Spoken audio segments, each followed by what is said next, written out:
ప్రస్తుతం మేరుకుపూడికి సంబంధించినటువంటి వివాదం అయితే కొనసాగుతున్నటువంటి పరిస్థితులు ఉన్నాయి. ఆర్టీసీ బస్సుకు సంబంధించినటువంటి సిబ్బంది పైన దాడికి సంబంధించినటువంటి అంశంలో బస్సు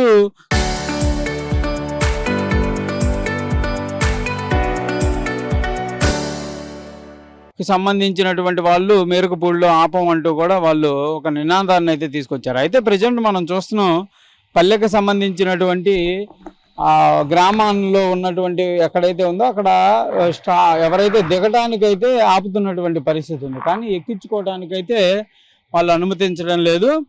ప్రజెంట్ మనం ఉన్నటువంటి ఏరియా మేరుకుపూడి అంటారు. ఇక్కడ ఊర్లో నుంచి ఎవ్రీడే వందలాది బస్సులు వస్తూ ఉంటాయి. అలాంటిది ప్రజెంట్ ఈ ఊర్లోకి అయితే బస్సులు రావట్లా, రోడ్డు పైన మాత్రం పల్లె వెలుగుకు సంబంధించినటువంటి బస్సులు అయితే ఆపుతున్నటువంటి పరిస్థితులు అయితే కనిపిస్తున్నాయి. నరసరావుపేట డిపోకు సంబంధించినటువంటి ఒక అంశం వైరల్గా మారింది. ఎవరు కూడా మేరుకుపూడిలో బస్సులు ఆపద్దు అనేటటువంటి నినాదం లాగా అది వైరల్ చేశారు. కానీ ప్రజెంట్ మనం మేరుకుపూడి దగ్గరే ఉన్నాం. ఈ పల్లె వెలుగు బస్సులు అయితే వస్తున్నాయి, ఇక్కడ వాళ్ళని ఆపి వెళ్తున్నటువంటి పరిస్థితులు కనిపిస్తున్నటువంటి పరిస్థితి ఉంది. అయితే దీనికి సంబంధించినటువంటి అంశంలో రెండు వర్గాలకు సంబంధించినటువంటి వర్షన్ అయితే వినిపిస్తుంది. ఒకటి, ఎవరైతే బాధితులు ఆర్టీసీ డ్రైవర్ కానీ కండక్టర్ పైన దాడి చేసినటువంటి పరిస్థితులు ఉన్నాయో దానికి సంబంధించినటువంటి అంశంలో మొదటగా గుంటూరులో బస్సు ఎక్కినటువంటి మదన్ అనేటటువంటి యువకుడి పైన దురుసుగా వ్యవహరించడంతోనే వాళ్ళు తమ గ్రామానికి వచ్చిన తర్వాత ఇక్కడ దాడి చేశారనే విధంగా కూడా వాళ్ళు చెప్తున్నారనే విధంగా తెలుస్తుంది. అయితే తమ తప్పు లేకుండానే తమ పైన దాడి చేశారనే విధంగా కూడా ఆర్టీసీ వాళ్ళు చెప్తున్నారు. ప్రజెంట్ ఇది మనం ఉన్నటువంటి రోడ్డు, ఇది మేరుకుపూడికి వెళ్ళే దారి. కంపల్సరీగా మొన్నటి వరకు అయితే ఆర్టీసీ బస్సులు ఈ లోపలగా వెళ్ళి నర్సరావుపేట వెళ్తాయి. గుంటూరు నుంచి వచ్చేవైతే ఇటు నుంచి వెళ్ళి మేరుకుపూడి గ్రామంలోకి వెళ్ళిన తర్వాత అక్కడి నుంచి నర్సరావుపేట వెళ్తాయి హైవే మీదకి వచ్చి. కానీ ప్రజెంట్ అయితే మనం చూస్తున్నాం హైవే మీద వరకు మాత్రమే ఈ బస్సులు వస్తున్నటువంటి పరిస్థితి ఉంది, లోపలికి మాత్రం బస్సులు రావట్లేదు. అయితే ఇది ఒకళ్ళిద్దరి మధ్య జరిగినటువంటి వివాదం నేపథ్యంలో మరి ఊర్లో 2000 మంది ఉన్నారు. అంతకుముందు ప్రతి 10 నిమిషాలకు ఒక బస్సు వచ్చేది, కంపల్సరీగా దాంట్లో ఇక్కడి నుంచి వెళ్ళే ప్రయాణికులు ఉండేవాళ్ళు. మరి ఇప్పుడైతే ఈ బస్సు సర్వీస్ అయితే ఆపివేశారనే విధంగా కూడా నర్సరావుపేటకు సంబంధించినటువంటి ఎవరైతే యూనియన్ వాళ్ళు ఒక బోర్డును నోటీస్ చేయడం జరిగింది. తమకు క్షమాపణ చెప్తేనే మేరుకుపూడి గ్రామానికి బస్సులు నడుపుతూ ఉంటున్నారు. అయితే దీనికి సంబంధించినటువంటి వివాదంలో ప్రస్తుతం అయితే ఎవరైతే ఆ యువకుడికి సంబంధించి మనం మేరుకుపూడి గ్రామానికి రావడం జరిగింది, పల్లెలోకి కూడా వెళ్ళడం జరిగింది. వాళ్ళు ఎవరు కూడా ఇక్కడ అందుబాటులో లేరు అనే విధంగా చెప్తున్నారు.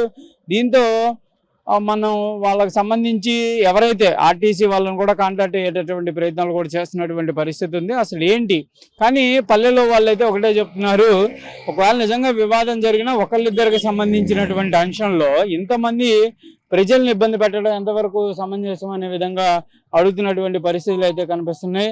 ప్రజెంట్ మనం చూడొచ్చు ఈ గ్రామానికి సంబంధించి కూడా బస్సులు వచ్చేటటువంటి బస్సులు కానీ వెళ్ళేటటువంటి బస్సులు ఊర్లోకి రాకపోవడంతో కూడా ప్రయాణికులకైతే కొంత అసౌకర్యంగానే ఉండేటటువంటి పరిస్థితులు కనిపిస్తున్నాయి. ఎందుకంటే మొన్నటి వరకు డైరెక్ట్గా ఊర్లోకే వెళ్ళిపోయి ఆ బస్సులు ఆగేటటువంటి పరిస్థితి నుంచి ఇక్కడ హైవే మీద ఆపితే వాళ్ళందరూ కూడా వాళ్ళ యొక్క ప్రయాణికుల్ని ఎవరైతే గ్రామంలో ఉండేటటువంటి వాళ్ళు ఉంటారో వాళ్ళు వచ్చి ఇక్కడి నుంచి తీసుకువెళ్లాల్సినటువంటి పరిస్థితులు కనిపిస్తున్నాయి. అయితే ఆర్టీసీకి సంబంధించినటువంటి అంశంలో గతంలో ఎప్పుడూ లేని విధంగా ఈ పరిస్థితి ప్రజెంట్ చూడొచ్చు.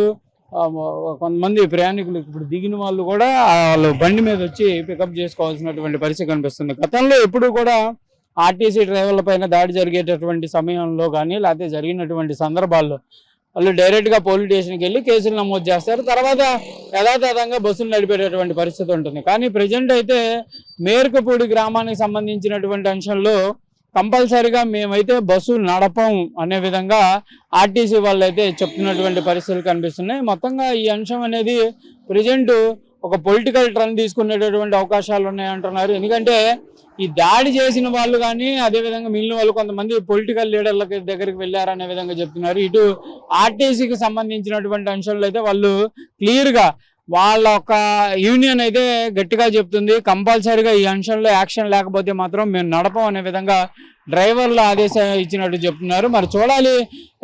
ఇప్పుడే ఈ రోజు నుంచి బస్సులు అయితే ఆపివేశారు కాబట్టి మరి ఈ అంశంలో ప్రజాప్రతినిధులు సీరియస్గా తీసుకొని వ్యవహారానికి సంబంధించిన దాంట్లో ఏ విధంగా ముందుకు వెళ్తారనేది చూడాలి. నిజంగా ఆ బాధితుడు ఎవరైతే చెప్తున్నాడో ఆ డ్రైవర్ నిజంగా దురుసుగా ప్రవర్తించినటువంటి పరిస్థితులు ఉన్నాయా, లేకపోతే ఇతనే కావాలని చెప్పి వాళ్ళపైన దాడి చేసినటువంటి పరిస్థితులు ఉన్నాయా అనేది కూడా చూడాలి. కంపల్సరీగా దీనికి ఒక పరిష్కారం అయితే వీలైనంత త్వరగా చేయాల్సినటువంటి పరిస్థితులు అయితే కనిపిస్తున్నాయి.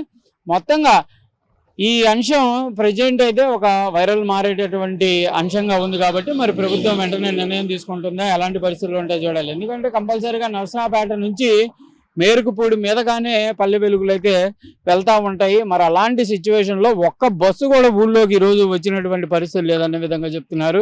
కాకపోతే గ్రామస్తులు మాట్లాడటానికి భయాన్ని వ్యక్తం చేస్తున్నటువంటి పరిస్థితులు అయితే కనిపిస్తున్నాయి. కానీ వాళ్ళ ఆవేదన అయితే చెప్తున్నారు. బస్సులు రాకపోతే ఇబ్బందికరంగా ఉంటుంది కంపల్సరీగా అనేది చెప్తున్నారు. కానీ కాకపోతే వాళ్ళు మీడియా ముందుకు వచ్చి మాట్లాడటానికి మాత్రం కొంత భయాన్ని వ్యక్తం చేస్తున్నటువంటి పరిస్థితులు అయితే కనిపిస్తున్నాయి. కెమెరామెన్ మనోజ్తో సాయి శంకర్, మేరుకుపూడి నుంచి. నా పేరు శ్రీనివాసరావు అండి. నేను డిపో మేజర్ నరసరావుపేట. మొన్న మెరుగుపూడి గ్రామంలో పూర్ణచంద్రరావు అనే కండక్టర్ మీద దాదాపు 40 నుంచి 50 మంది అక్కడ లేడీస్, జెంట్స్ వాళ్ళందరూ కూడా కలిపి దాడి చేయడం జరిగింది. అందులో భాగంగా ఆ కార్మికులకు సంబంధించిన వాళ్ళందరూ కూడా వచ్చి చాలా భయపడ్డారు. అలాగే ఆ రోజున ఆ కార్మికుడి దగ్గర ఉన్న టిమ్ము అంటే టికెట్ ఇష్యూయింగ్ మెషిను, అలాగే ఆ డబ్బులు, ఆ క్యాష్ బ్యాగు ఇవన్నీ కూడా మిస్ కావటం, లాక్కోవడం జరిగింది. అవి కూడా ఇంతవరకు లెక్క తేలలేదు. ఈ విషయమై కార్మికులందరూ కూడా మా దగ్గరకు వచ్చి జాయింట్ యాక్షన్ ఏర్పడి మాకు చాలా ఇబ్బందిగా ఉందండి, లైన్లో పోతుంటే మీరు పరిష్కరిస్తారు లేదని అడగడం జరిగింది.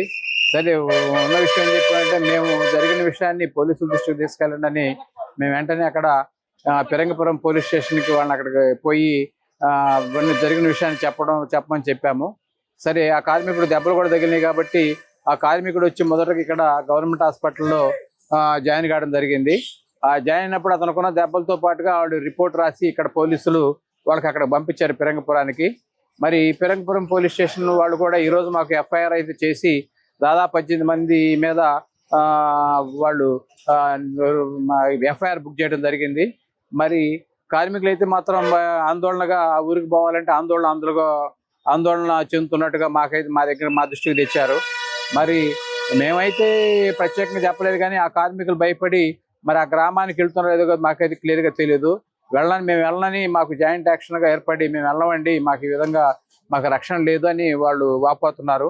మరి ఇటువంటి పరిస్థితుల్లో మరి మేము చేయగలిగింది ఏంటంటే వాళ్ళని రాబోయే రోజుల్లో వాళ్ళకి క్లియర్గా ఒకవేళ వెళ్ళకపోతే విషయం మేము కనుక్కుంటామని, అలాగే ఎఫ్ఐఆర్కి సంబంధించి అంత విషయాలన్నీ కూడా కూలంకుషంగా పోలీసు వారితో చర్చించి ఆ ఊర్లోకి ఒకవేళ వెళ్ళకపోతే వెళ్ళే విధంగా చేయడానికి మేము వాళ్ళ భయాందోళన తగ్గిన తర్వాత 2-3 రోజులు వేడిపోయిన తర్వాత మేము ఆ విధంగా వాళ్ళకి చేసి సహకరించడానికి మా ప్రయత్నాలు మేము చేస్తాము. ఇది జరిగిన విషయం. దాడి చేయడానికి మొదటి కారణం ఏంటంటే మా కార్మికుడు అక్కడ బస్సు వెళ్ళే మార్గంలో గుంటూరులో అక్కడ ఆల్రెడీ రన్నింగ్ లో ఉన్నప్పుడు వెక్కకూడదని చెప్పాడు. మరి ఆయన పాయింట్ లో పెట్టక ముందలే ఆ మెరుగుపూడికి సంబంధించిన గ్రామానికి సంబంధించిన ఒక వ్యక్తి నన్ను ఎక్కియాల్సిందని ఆ కండక్టర్ గారితో గొడవ పడ్డాడు. ఎక్కకూడదని చెప్తే అక్కడంతా రన్నింగ్లు ఎక్కాడు కాబట్టి కండక్టర్ గారు అపోజ్ చేయడం జరిగింది. ఇందుట్లో మా కండక్టర్ గారితో ఇట్టి పరిస్థితుల్లో కూడా ఏమి తప్పు లేదు. అయినప్పటికీ కూడా అతను మళ్ళీ ఆ రిటర్న్లో వచ్చేటప్పుడు వాళ్ళందరికీ ఊర్లో వాళ్ళకి కూడా ఫోన్ చేసి ఆ బస్సు వచ్చే టయానికి వాళ్ళందరి మీద ఆ కార్మికుడి మీద ఊర్లో వాళ్ళు ఉసుగెలిపి దాదాపు 40 నుంచి 50 మంది ఉసుగొల్పడం జరిగింది. అందులో భాగంగా వీళ్ళందరూ కూడా దాడి చేశారు. మా కార్మికుడు అయితే తప్పు అయితే లేదు మాకు తెలిసిన సమాచారాన్ని బట్టి. అందువల్ల ఈ విషయాన్ని రాబోయే రోజుల్లో ఊర్లోకి ఒకవేళ కార్మికులు వెళ్ళకపోతే మేము నీట్గా దానికి సూచనలు చేసి సరైన మార్గాలు కనుక్కొని వాళ్ళతో చర్చించి మేము ఊర్లోకి వెళ్ళే విధంగా పరిష్కారం చేయడానికి మేము అనుగుణంగా మేము అడుగులు వేస్తాం.